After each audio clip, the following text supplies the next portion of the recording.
প্রথমে এই ভিডিওটা দেখেন, তারপর কিছু কথা বলতেছি।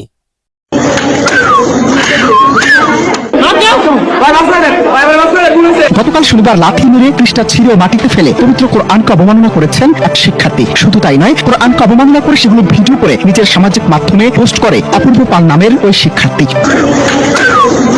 Why are you doing this, man? I'm doing this for myself. No. Myself means what? Myself means what?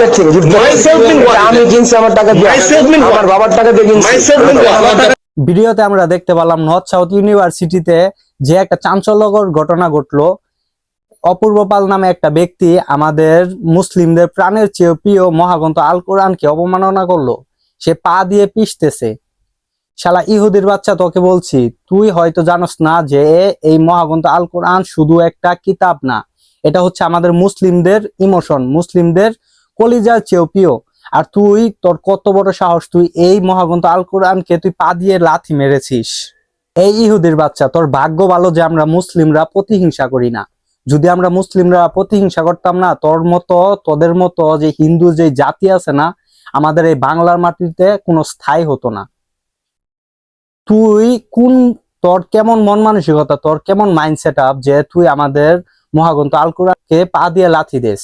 তুই একটা নজির দেখাতে পারবি যে তোদের কোনো গ্রন্থ কিংবা তোদের কোনো মন্দির আমাদের মুসলিমরা ভেঙে ফেলেছে? একটা দেখাতে পারবি?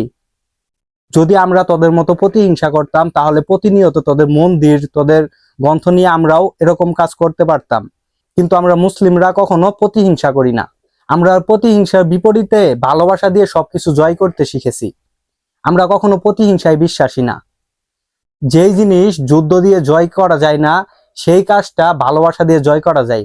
আমরা মুসলিমরা এটা মানি, এটা সবসময় বিশ্বাস করি। তাই তোর মতো নাস্তিকের বাচ্চা এখনো আমাদের বাংলার জমিনে বেঁচে আছে।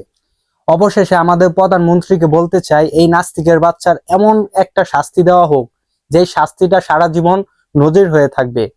এরপরে কোনো ইহুদি নাসারারা যদি এই কাজটা করতে চাই, এর আগে যেন শতবার ভাবে। এই ভিডিওটা সবাই শেয়ার করে দিবেন, সবাই যেন এই বিষয়ে সতর্ক হতে পারে। সবাইকে ধন্যবাদ।